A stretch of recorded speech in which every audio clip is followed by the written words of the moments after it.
Welcome, everyone, to Dead Talk Live. And today we have a special guest, Ben Schnetzer from Why the Last Man. Ben, thank you for being here with us. How you doing? I'm doing all right, man. I'm doing all right, John. Thanks for having me. It's good to be here. It's our pleasure. And you know what? Your character, you are the last man. How does it feel to have your character be a part of the show's title?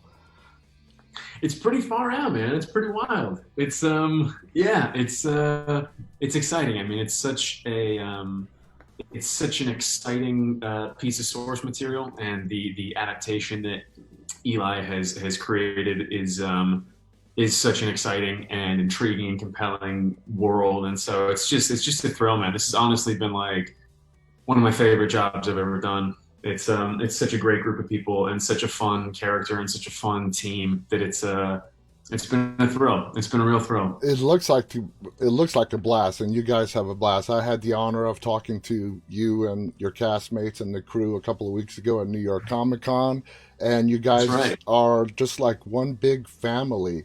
Now, like you said, the show is based on the comic book adaptation. You play Yorick Brown, who is the last Mhm. man.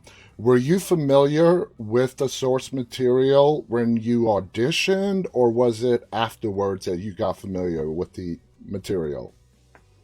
I wasn't familiar. I had heard of it. I hadn't read it. I had heard of it when I auditioned, but I hadn't read it. And so it wasn't until I got the part that I dove into the source material and acquainted myself with it much more intimately.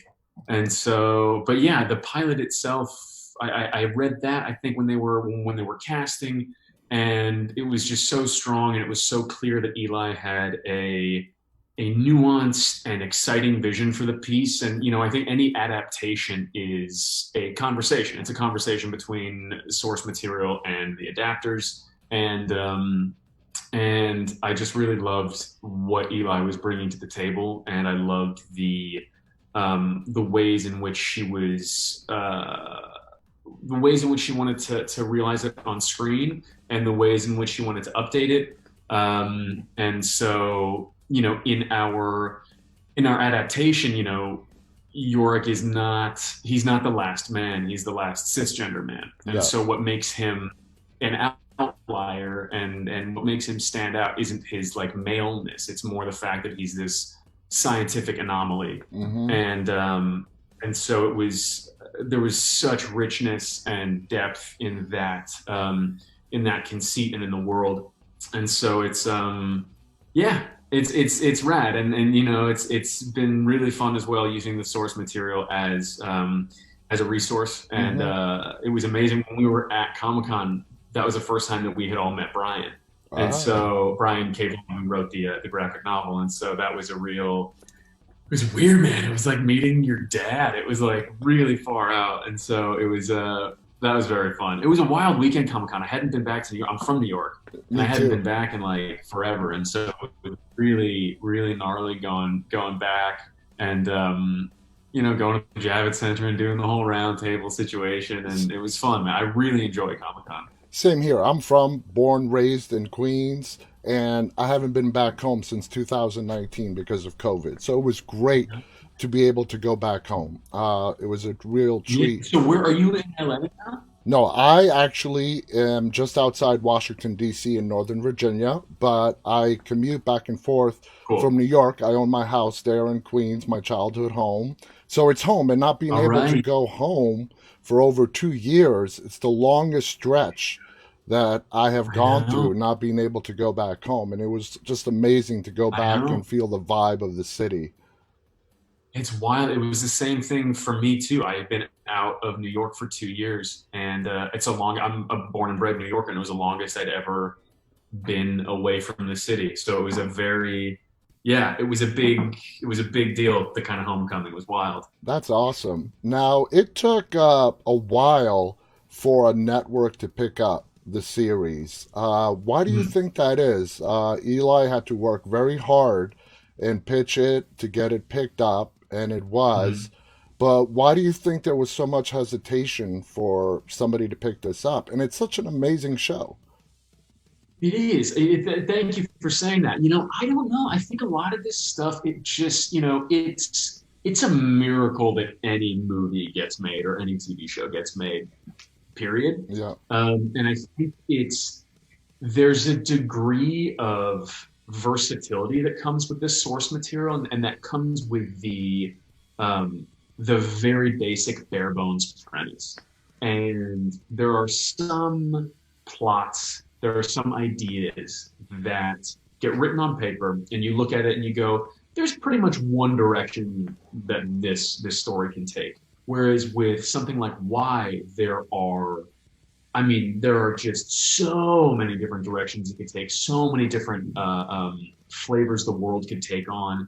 And so I think, I imagine kind of since it was written, I know there have been talks of adaptations for the past like 2 decades.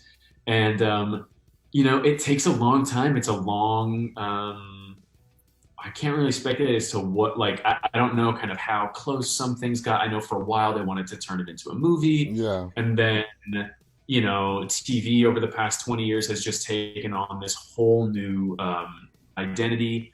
And I think something like this that has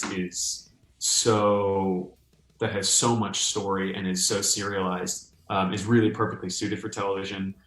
And but beyond that, there's a million and one reasons why it takes a long time for something to develop. And I don't know, but I know it was wild when I finally got the call that I had booked it and was getting ready to rock and roll, and it was getting ready. We shot it in Toronto to go to hmm, Toronto, and then I think, what was it? It was like 2 weeks afterwards.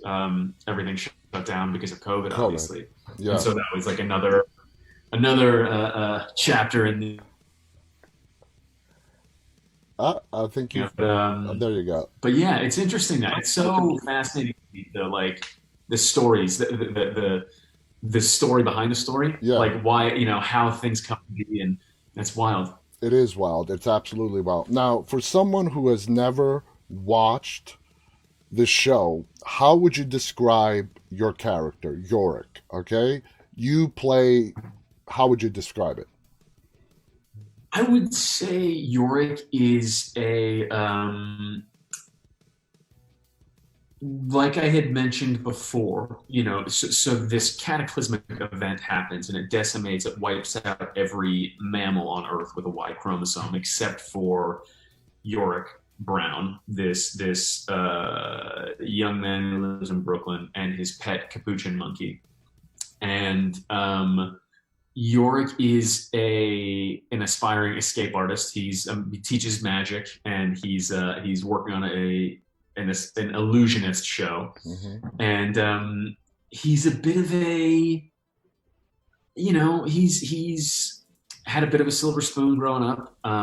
He's definitely been the beneficiary of a lot of privilege, and he gets shouldered with what, in his view, is this burden Hmm. of being this scientific outlier and having to bear the brunt of this responsibility. And he does not do it willingly at first, Yeah. and he's very, you know, from the outside, you look in and you go, "Oh my gosh, how ungrateful or spoiled." But I think for him, he's a little bitter about it, and everybody's dealing with so much trauma after this event has happened.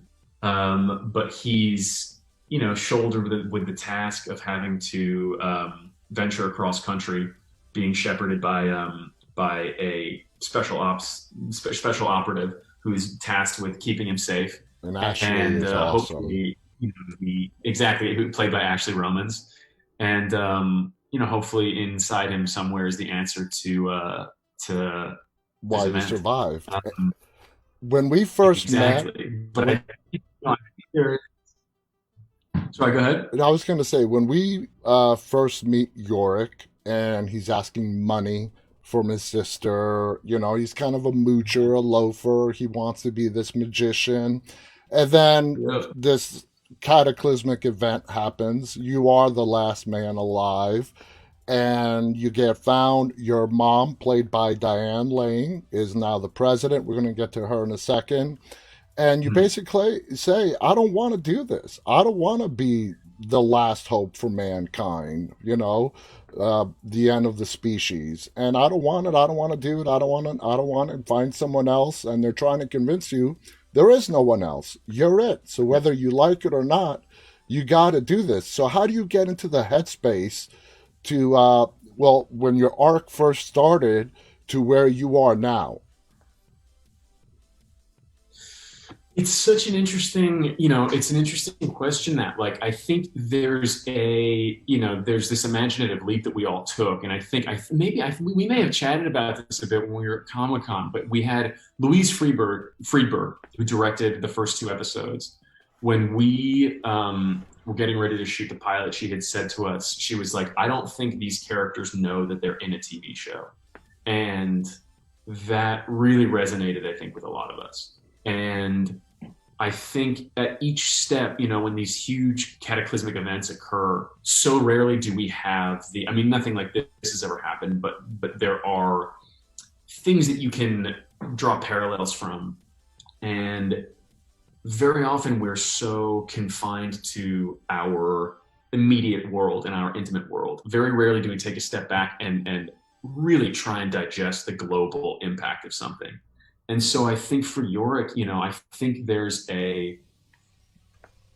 he's convinced that this can't be true. Mm-hmm. And, in that scene when it all gets revealed to him, I think um, we wanted there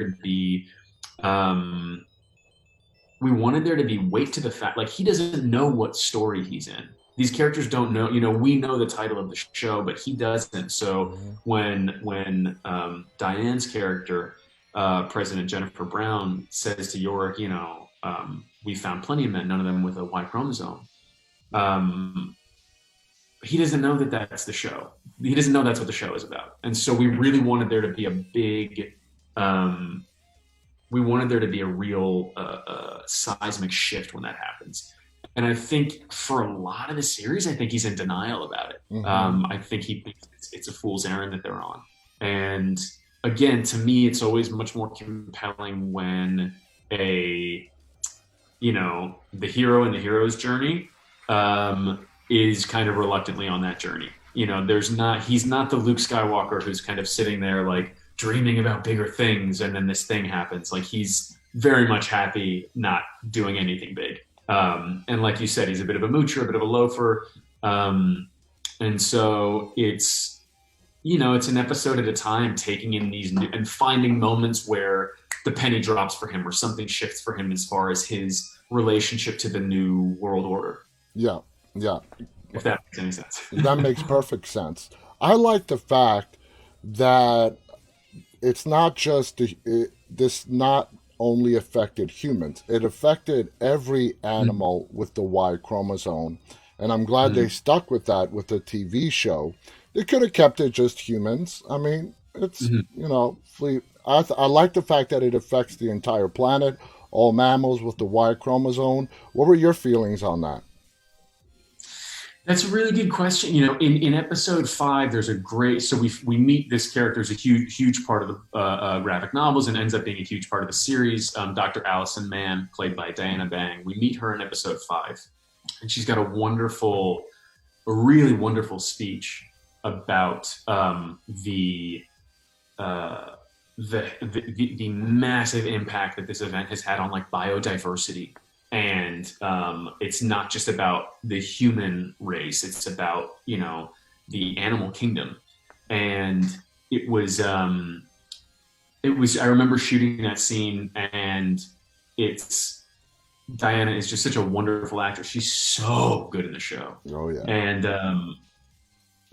every time she would do that speech, kind of getting hit by new things, finding different moments in it, and it is again, I think it's important when you're telling a story, you intimately acquaint yourself with it, but then you have to, like, as an actor, like, you have to unknow it at some point. Yeah. And so there is there's so much space to take a step back and, like, take in the big picture of what we're talking about here. And I think it's intense and it's full on. I think especially given, like, the state of the climate right now. Like, there were times when it was like a very heavy Yeah. a very heavy world to live in while we were Yes. filming. Now, how do you feel about this show tackling some very hard issues? And I applaud the show for doing this when it comes to transgender, uh, empowering women and having a predominantly female cast and crew. How do you feel about that approach that this show took? I'm really proud to be a part of it. Just really proud to be a part of it. You know, it was very clear from the outset that Eliza Clark, our showrunner, you know, the vision she had for this adaptation was she wanted to create a world that was gender diverse and that was inclusive and that was a clear representation of the world that we live in.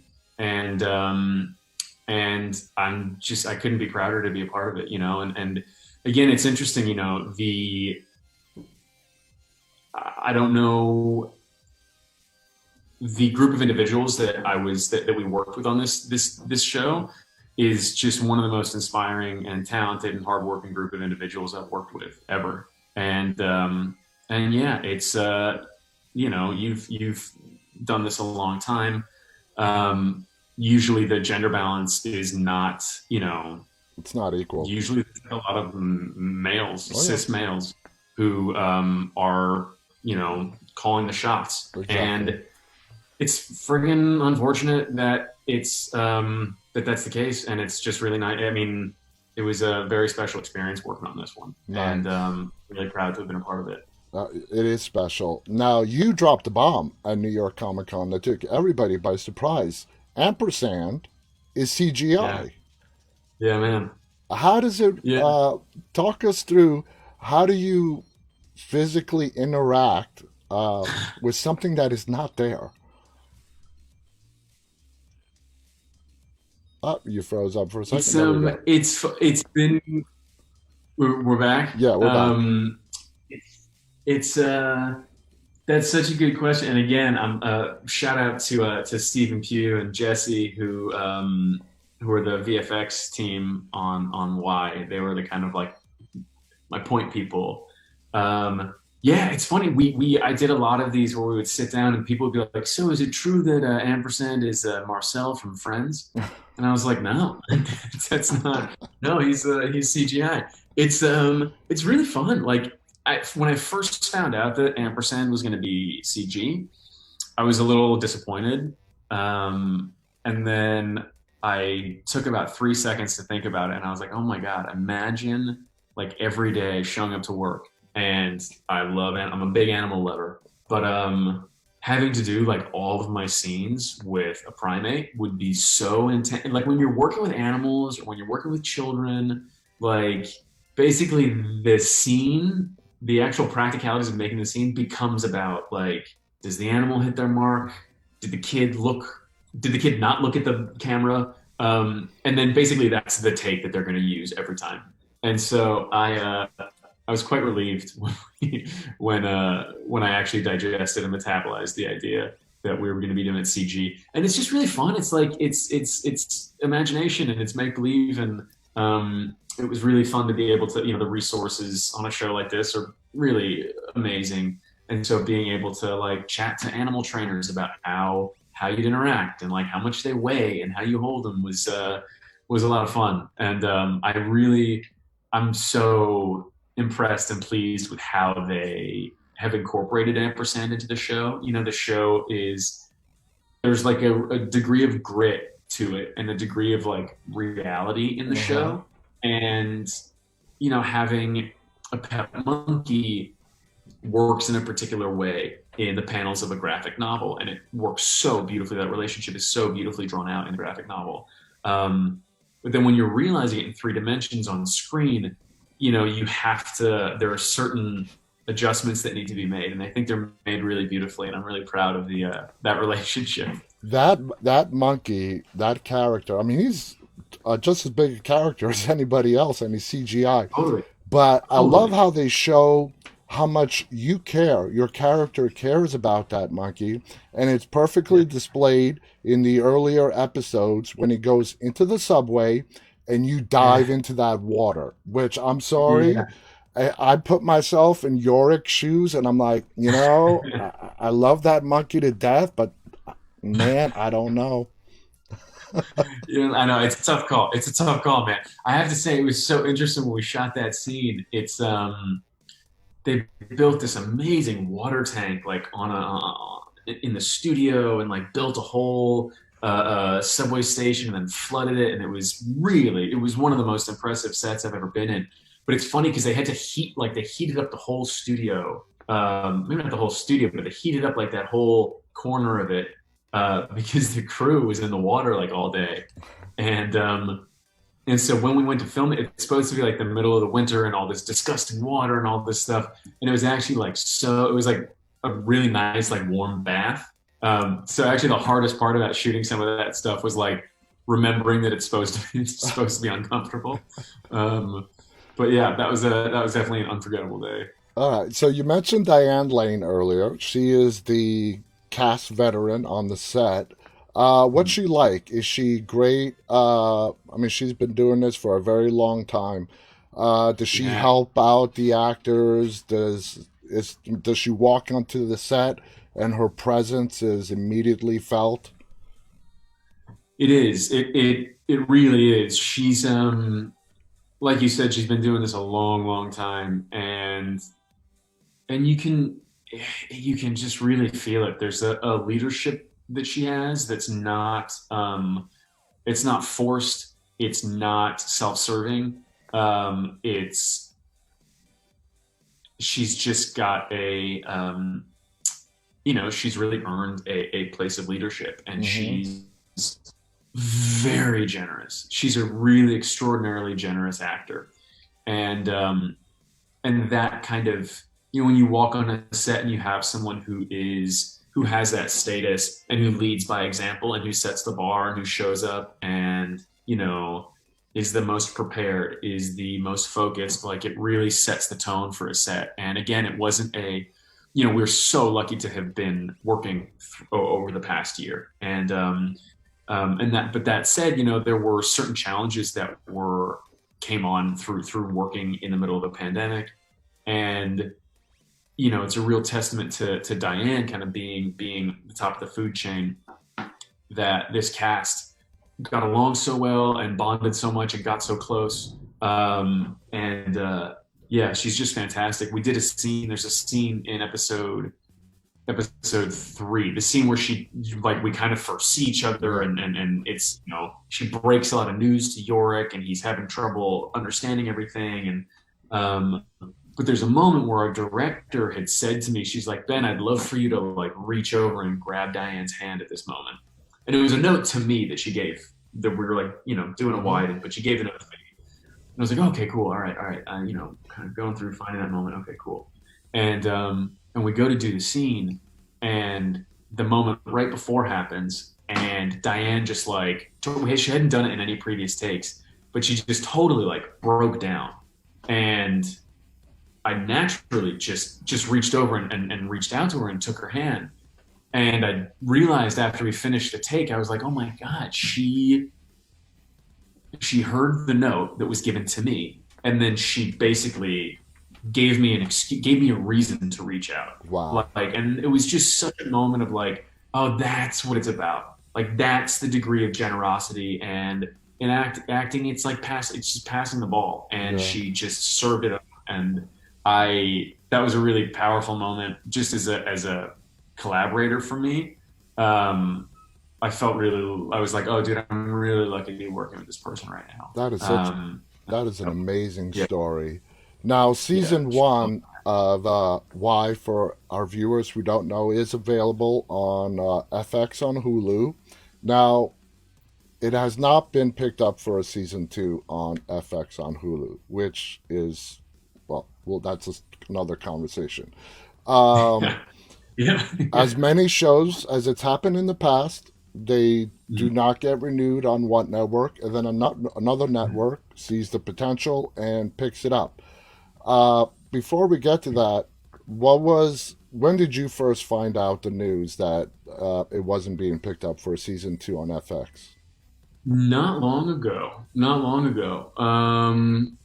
Not long before it kind of came out, and yeah, man, it's sad. Like FX has been. I do have to say, FX has been so amazing and such. They've been amazing teammates, and FX on Hulu has been such an amazing home for the show. But we're really hopeful and really looking forward to the future for this show. Like we really believe in it, and it's a really special group of people who have come together to tell this story, and I feel so humbled and so grateful to be a part of it. And we're very hopeful, and yeah, very hopeful that it'll find a home elsewhere. Now Um, this there's so much story left to tell. Oh, absolutely. Now, this show has received great critical acclaim. The fans Mhm. absolutely love it. I got to ask you this question. Do you think it just got lost in the overwhelming sea of content that viewers have available today? And that was part of the reason why it did not get picked up on FX for season two? Yeah, yeah. There's an interesting article that, and I try not to read too much about stuff that I'm involved in just because it can make one very self-conscious. But Mm-hmm. Amber Tamlin, one of our castmates, had sent it to me. There's a really interesting article in the Hollywood Reporter that talks about the intricacies of um, there's 1,001 flaming hoops that a show has to jump through to make it to broadcast. Full stop. Mm-hmm. Then adding COVID to that, it just added 1,000 more. And there's a really interesting. I don't know if I can get into it too much, but I also don't like it's stuff that I try and like.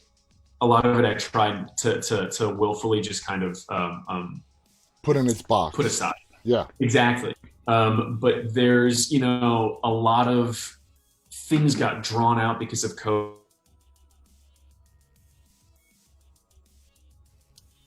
This and that, and the time frame was not beneficial really to anyone to have to like make certain decisions in a very unrealistic amount of time. And and so I think it was that. I think there's a bit of that, and I think also, to be honest, it's funny when we first started doing press for this. Um, some people would be like, "Hey, so why would you guys? Why did you guys want to make a show about a pandemic in the middle of a pandemic?" And we're like, we started making this like way before. Exactly. This has been in the works for a long before that, and I think timing and circumstance are two things that are just never in your control. Yeah. And I don't know. I think the I think people need. It's a show that like. I think the first episode fucking kicks ass. Absolutely. But I think for people who don't stick with it, who just kind of look at it or just read a synopsis and it's like, oh my god, a plague or a pandemic. That's I think it can make people skittish, but it's so worth the squeeze. Yeah. Um, and yeah, and I'm just super hopeful that we find a home elsewhere I because think it's too good a group and it's too good a show. I think Yeah, you will. I think you will. I thanks, think man. somebody will definitely pick it up. Now the Thank you. season finale is airing November 1st. Is Monday. that Yeah, yeah, Monday. okay? Cannot wait to see that. We are out of time. I want to thank you so much for giving us this time. I know you're a busy guy, and thank you so much. Again, guys, Why the Last Man is currently available on FX on Hulu for binge watching. So if you haven't watched it yet, I cannot recommend it anymore. I mean, it's amazing show. It's not just another contagion pandemic show. It's such a deep story from source material that came out a long, long time ago. Ben is the last man, and as we said in the title, Ben, thank you so much. Any final thoughts you want to share before we go? Check out the show, guys. It's on FX on Hulu. I really hope you enjoy it. And John, this has been such a pleasure. I'm really glad we could make this work. I Me really too. appreciate it. I think the show kicks ass. And happy Halloween. Happy And Halloween. I really appreciate this, man. Thank you so much. Absolutely, my pleasure. I want to thank all of our viewers for tuning in. Thank you to Ben Schnetzer for being our guest. Till next time, guys, stay safe. And on behalf of Ben and myself, stay walking. Till later. Take care, guys.